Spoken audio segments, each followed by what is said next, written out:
Voilà, c'est parti. Laurence Favier, bonjour. Bonjour Isabelle. Bonjour, bonjour. Alors, pourquoi est-ce que nous sommes là toutes les deux aujourd'hui?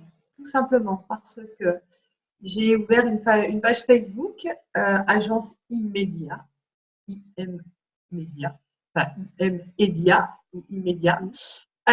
Donc, j'avais parlé à la classe des facilitateurs en mars. Cette agence est dédiée à la communication en conscience.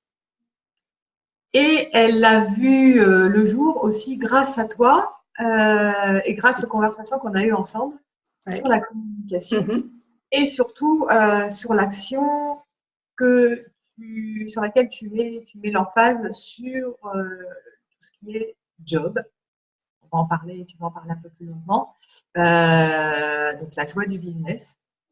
Ça a commencé comme ça notre aventure et ça m'a donné l'idée de booster, de présenter, de mettre en lumière les personnes qui sont dans la conscience, dans la communication. Et du coup, eh bien, ma foi, c'est à toi qu'est dédié ce première interview. Super. Très honorée. Ouais, super, ouais, je suis super contente aussi. Ouais. Alors, on va parler de la joie du business, mais avant d'arriver à la joie du business, puisque ce qui est important de savoir, c'est que tu es la première française, dis-moi si je me trompe, hein, à pouvoir faciliter les classes de la joie du business, donc business 101 et business 102 depuis peu. Voilà. Voilà, je vous en parle plus longuement. Avant d'en arriver là, il était important pour moi de savoir quel était ton point de vue sur la fonction travail, ce que tu y mettais dedans, ce que tu avais vécu toi tout au long de ta carrière, parce que tu es bientôt à la porte de ta carrière pour quelque chose de différent. Voilà, donc là, avoir ton point de vue sur tout ce qui était ta vision du travail en général, et particulièrement pour ton expérience ou tes expériences. Oui, ben, j'ai fait ma carrière, la majorité de ma carrière dans une grande entreprise de télécommunications en France. Et donc, j'ai eu différents postes. Et jusqu'à ce que je rencontre les outils d'Access Consciousness, ben, j'étais dans le moule, on va dire. Je suivais un petit peu les différentes réorganisations qui avaient lieu régulièrement. Et puis, à un moment donné, j'ai eu besoin d'autres choses, de trouver quelque chose de plus nourrissant pour moi. Et donc, ça m'a permis de transformer mon travail, de changer de poste, de voir les choses différemment. Et puis, d'adapter ce que j'apprenais par ailleurs dans mon travail, dans mon type de management, dans la façon de gérer mon équipe, les différentes relations que je pouvais avoir avec d'autres services, soit sur place, soit à distance, ou dans d'autres pays même, et même en anglais.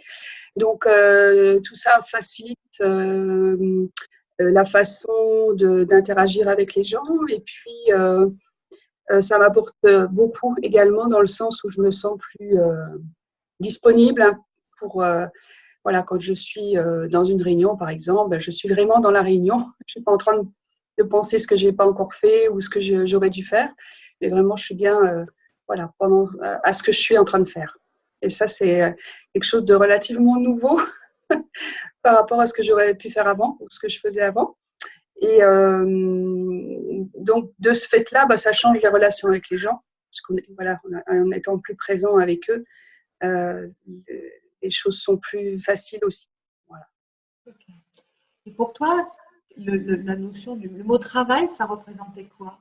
Alors, peut-être que tu avais une idée quand tu étais petite fille, tu te disais, plus tard, je ferai ci ou je ferai ça, les rêves qu'on peut avoir quand on est enfant. Et puis après, quand on a un pied dans cette réalité-là, pas forcément la même chose. C'était comment pour toi? En fait, j'ai choisi la branche dans laquelle j'ai évolué un petit peu par parce que c'était quelque chose que je ne connaissais pas. En fait, je savais pas ce que c'était. C'était l'informatique à l'époque, c'était très nouveau. Et comme j'avais pas beaucoup d'explications, je me dis, je vais aller voir ça parce que les différentes choses, les différentes descriptions au moment de s'orienter à l'école, c'était pas, il y avait rien vraiment qui me branchait plus que ça. Et, euh, et donc c'est un peu en mode découverte que je suis partie, en mode éclaireur, que je suis partie dans l'informatique et puis où j'ai fait quasiment toute ma carrière dans ce domaine-là, donc en suivant toutes les évolutions qu'il y a pu y avoir tout au long de ces années pour arriver aujourd'hui avec la 4G, Internet, la visioconférence comme on fait aujourd'hui sur Internet avec une facilité déconcertante. Donc, c'est ça, les réseaux sociaux, voilà, toute cette évolution que j'ai pu suivre de l'intérieur aussi. Donc, c'était vraiment très enrichissant. Et au départ, c'était donc un choix un petit peu par défaut, on va dire, mais ça m'a permis de m'épanouir là-dedans et puis justement d'être toujours en évolution parce que l'informatique, c'est quelque chose qui change tout le temps. Il y a toujours des nouveautés, toujours des choses à apprendre et ça, c'est quelque chose qui m'a toujours plu en fait et qui me plaît toujours. Alors donc, tu rencontres les outils d'Access. Qu'est-ce qui se passe pour toi? Oui, donc là, c'était un peu la croisée des chemins à ce moment-là, où il me fallait quelque chose d'autre, il me fallait quelque chose de plus dans ma vie, il fallait que quelque chose change.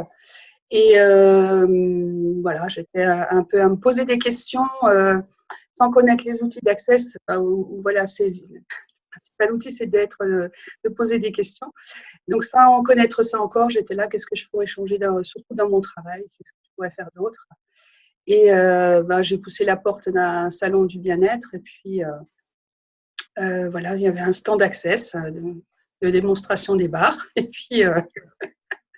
puis voilà, c'est comme ça que ça a commencé.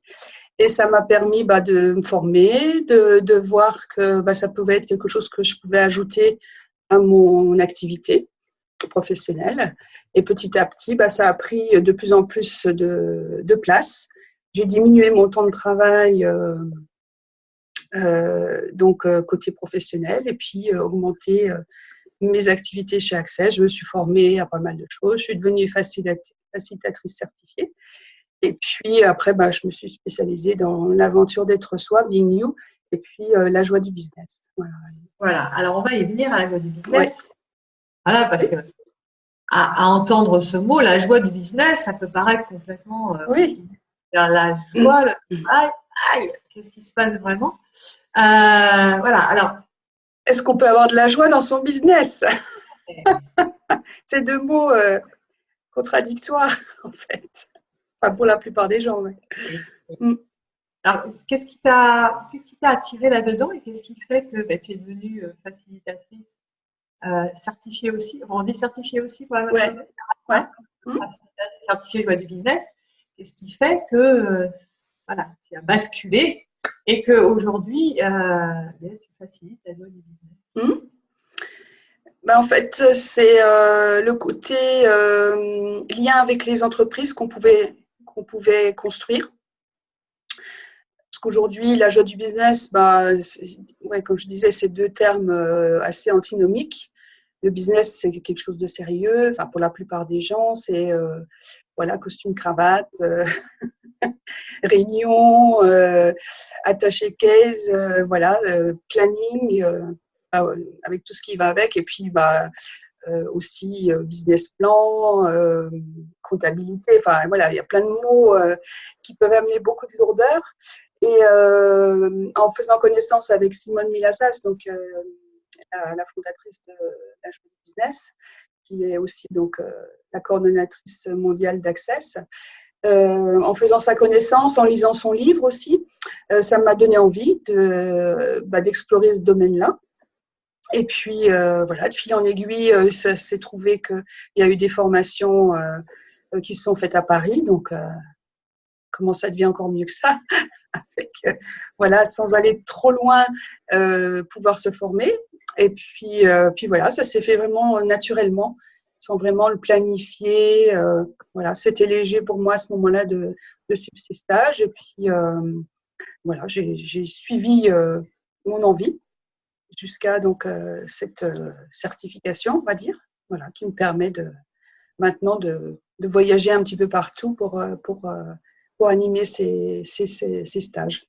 D'accord. Alors, ça consiste en quoi, ces classes de la joie du business? Qu'est-ce qui se passe? Ouais, bah déjà, ça ressemble à aucune, ça ressemble pas du tout à ce qu'on connaît dans les stages habituels. Voilà, il n'y a pas forcément de forme et de structure dans ces différents stages. Bah, il y a un fil conducteur, bien sûr, parce qu'il y a un manuel, etc., avec des outils, bien sûr. Mais le contenu de chaque stage, en fait, dépend des participants qui vont venir avec leur expérience, avec leurs questions. Et puis, au fil de la journée ou des journées, on va dénouer les soucis qui peuvent, ou les problèmes, les blocages qu'ils peuvent rencontrer dans leur business, dans leur façon d'être, dans leur travail, dans leur entreprise, suivant qu'ils soient salariés, qu'ils soient chef d'entreprise. Et ça peut être aussi quelqu'un qui n'a pas d'entreprise, qui n'a pas une activité salariée. Voilà, c'est ouvert à tout le monde.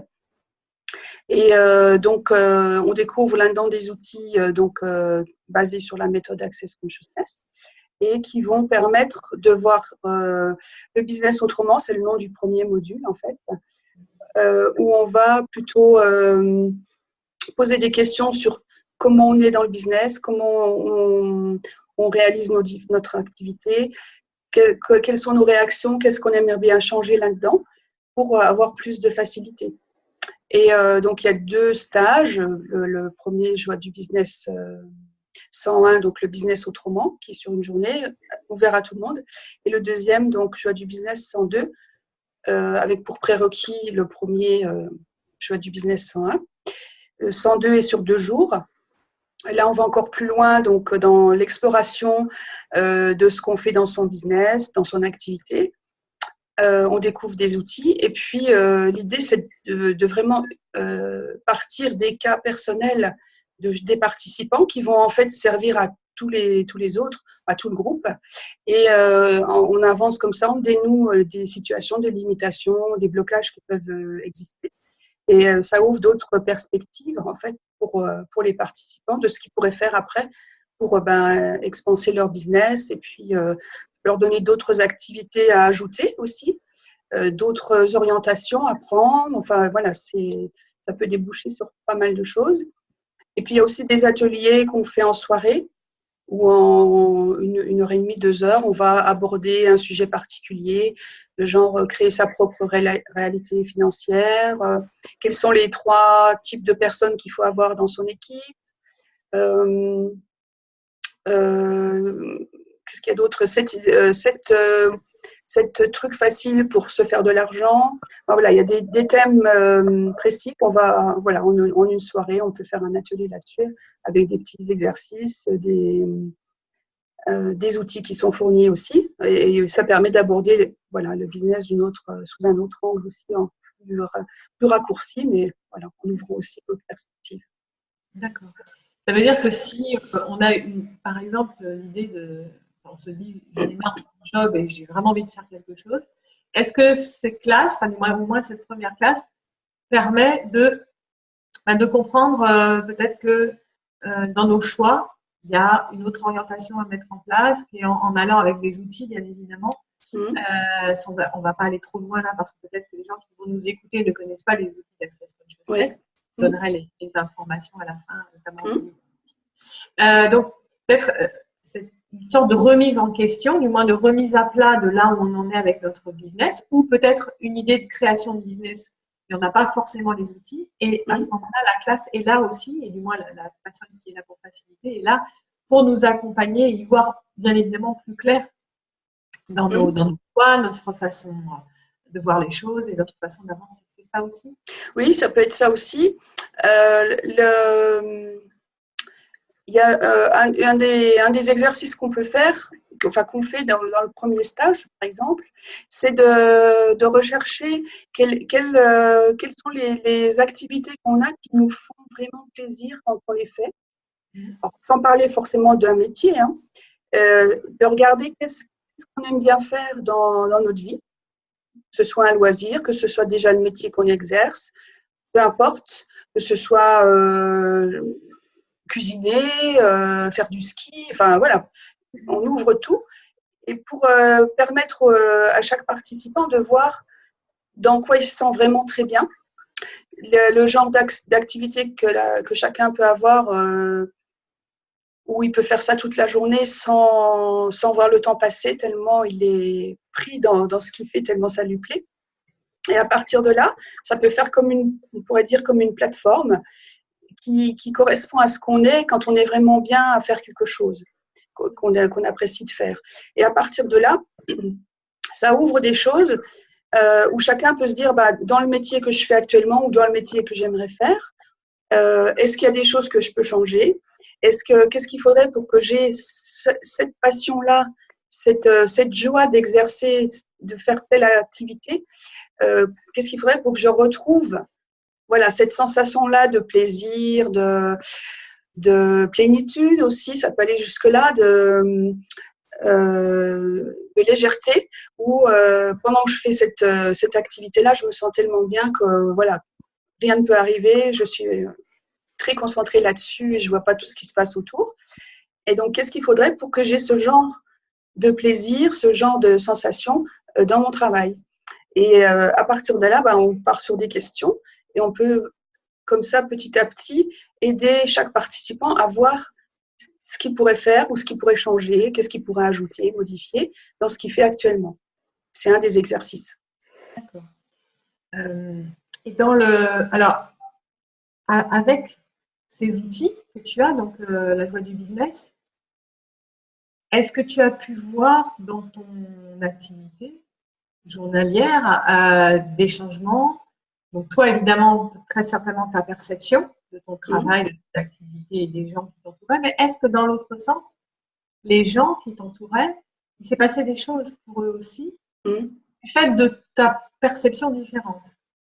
Oui, parce que quand on commence à changer, en fait, ça peut surprendre notre entourage, hein, personnel ou professionnel. Et petit à petit, les gens donc, nous voient changer et ça peut leur donner aussi envie de changer. Et donc, dans le milieu professionnel, par exemple, moi, je vois que j'ai beaucoup plus de lâcher prise dans ma vie de tous les jours, donc également quand je suis à mon travail. Et dans une réunion qui pourrait être houleuse, par exemple, hein, s'il y a des sujets un petit peu délicats à aborder, le fait d'avoir ce lâcher prise ou ce laisser être plutôt, qui a grandi, qui a évolué, ça permet d'avoir une discussion beaucoup plus aisée, de mon point de vue, puis de mon côté en tout cas, pour exprimer les différentes demandes qu'on peut avoir vers son équipe, par exemple. Savoir écouter les arguments des gens qui ne sont pas forcément d'accord avec ce qu'on propose, voilà. Et en même temps, amener chacun à voir l'objectif et puis à adhérer petit à petit, en expliquant les enjeux qu'il peut y avoir, mais en restant dans le calme et voilà, sans qu'il y ait il peut y avoir des conflits, bien sûr, mais dans quelque chose une atmosphère qui est beaucoup plus sereine. Voilà. Est-ce que tu pourrais aller jusqu'à dire que ça crée de la bienveillance dans le travail? Oui, de mon côté en tout cas, oui. Ouais. Et les gens ont plus d'espace aussi, les gens de mon équipe par exemple, je me rends compte qu'ils ont plus d'espace aussi pour peut-être plus d'autonomie aussi, sachant qu'il y a un objectif à atteindre, parce que il faut quand même, on a besoin de travailler quand même, il y a des choses qu'il faut faire avancer, mais avec une plus grande latitude aussi, sachant que l'objectif est fixé et puis comment on atteint cet objectif, ça peut être une plus grande latitude qui est laissée aux personnes, par exemple, pour atteindre l'objectif de la façon dont elles vont choisir. Donc, de leur dire, il faut faire comme ci, comme ci, comme ça, voilà, c'est un peu plus, il y a un peu plus d'autonomie et d'indépendance, même si à la fin, il y a quand même la tâche qui doit être réalisée, bien sûr. Évidemment. À une plus grande échelle, c'est-à-dire que là, maintenant, si on sort de ton job à toi et qu'on on agrandit le cercle par rapport à d'autres entreprises, est-ce que selon toi, et par rapport à l'expérience que tu as, et les outils, bien évidemment, l'utilisation des outils, ces outils-là te semblent un moyen, je ne sais pas si on peut appeler ça comme ça, de changer la phase du travail, si on peut dire ça comme ça aussi, les points de vue qu'on a sur le travail, la façon de l'aborder, de le vivre. Souvent, c'est plus on le subit beaucoup plus. Voilà. Est-ce que, à une plus grande échelle, et donc c'est peut-être aussi un des propos de cette classe-là, c'est de changer aussi la vision générale, mais la vision en interne, de le vivre. Oui. Oui, parce que ça peut intéresser aussi bien la direction d'une entreprise, le COMEX, comme on dit, enfin tout le staff, enfin la direction, tous les dirigeants d'une entreprise qui peuvent voir un intérêt là-dedans dans la façon de fixer leurs objectifs, la façon d'organiser l'entreprise aussi. Et puis, ça peut ensuite, dans tous les différents niveaux, pour les managers et les salariés, ça peut permettre, donc, avec ces outils qui seraient fournis à tous, de changer les relations dans le travail, dans les différentes équipes et pour les équipes entre elles aussi. Que si tout le monde a ces outils-là et les utilise, eh ben ça peut... ce serait pour moi l'idéal. Voilà, ça allège en fait les différents échanges qu'il peut y avoir entre les équipes, entre la production qui attend des choses du bureau d'études qui sont pas prêts et que ensuite les fournisseurs n'ont pas livré. Enfin, il y a toute une chaîne d'actions qui doivent se faire dans une entreprise pour pouvoir délivrer quelque chose. Et en ayant ces outils-là, ça peut faciliter les relations entre les différentes équipes et également au sein des équipes et puis vers les fournisseurs et les clients et alléger en fait un certain nombre d'aspects déjà dans les relations entre les gens, sur la façon de trouver de nouvelles idées aussi, sur la façon de qu'est-ce qu'on pourrait ajouter dans ce qu'on fait déjà pour développer le business, pour développer l'activité, l'entreprise. Donc, il y a différentes pistes possibles qui seraient vraiment très intéressantes d'explorer. Je pense que ça peut être une invitation aux entreprises à regarder ça et puis à voir si ça peut leur parler et puis leur permettre de découvrir quelque chose de différent et qui marche à mon avis. Mais voilà, qu'est-ce qu'il faudrait pour ouvrir tout ça au monde des entreprises, petites ou grandes d'ailleurs.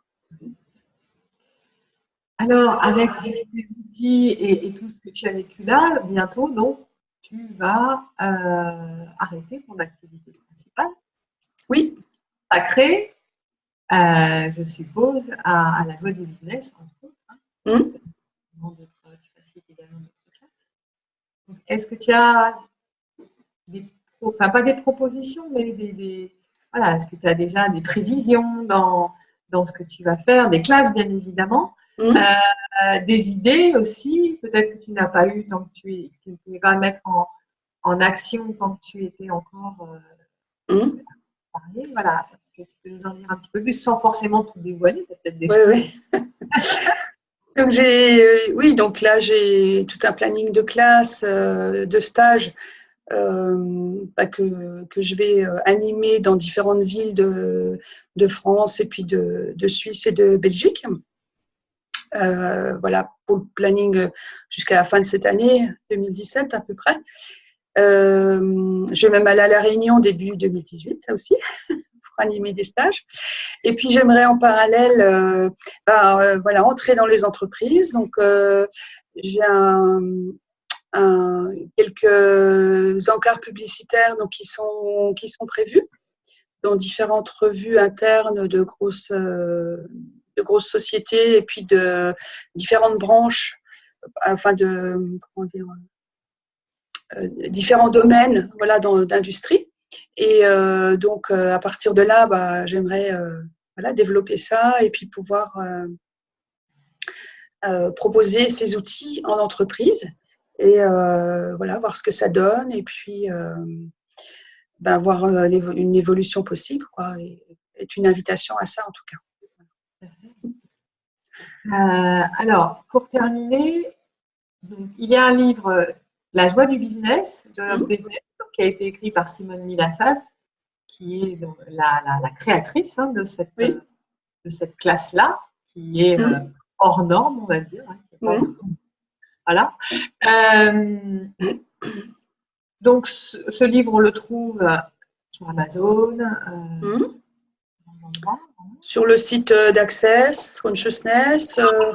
Donc, Access, A-2-C-E-2-S, Consciousness, C-O-N, j'espère ne pas faire d'erreur, S-C-I-O-U-N-E-2-S.com.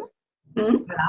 Donc, vous trouverez tout un tas de renseignements dans plusieurs langues, ceux qui me parlent. La langue anglaise, bien évidemment. Le livre est en français et en anglais. Voilà. Tes prochaines classes, Joy of Business, c'est où et c'est quand? Les prochaines, là, vraiment tout de suite, ça va être… là, j'étais en Suisse là, ce week-end. Donc, la prochaine, c'est à Toulouse, le 11 septembre. D'accord. Et puis, ensuite… Business 101, c'est ça? Ce sera Business 101, oui. Le stage d'une journée. Ensuite, je vais être début octobre à Malmedy en Belgique pour faire 101 et 102. Et aussi des ateliers, créer sa réalité financière. Et un atelier dont je n'ai pas parlé, c'est Remets du fun dans ton business. Donc, c'est sur une demi-journée. Remets du fun dans ton business. Donc, c'est voilà, des outils. Et puis, à partir de l'existant, de l'histoire des participants, on donne des outils. Et puis, on dénoue des situations en groupe. Et puis, donc, début novembre, je retourne à Toulouse pour faire 102. Voilà. En décembre, je vais à Marseille. Et donc, en janvier, à La Réunion. Voilà ce qui est planifié pour l'instant. 101 et 102. À Marseille, ça sera 101 et puis plusieurs ateliers, donc Remets du fun, et puis deux ateliers d'1h30 sur des sujets plus précis. Donc, il y a les 7 trucs pour se faire de l'argent facilement et créer sa propre réalité financière. Voilà. Puis, remets du fun dans ton business. Super. Ton site, alors, où est-ce qu'on peut te trouver, toi, sur Internet, pour en savoir un peu plus? Oui, donc j'ai un site capzen.info, donc www.capzen.info, info comme information.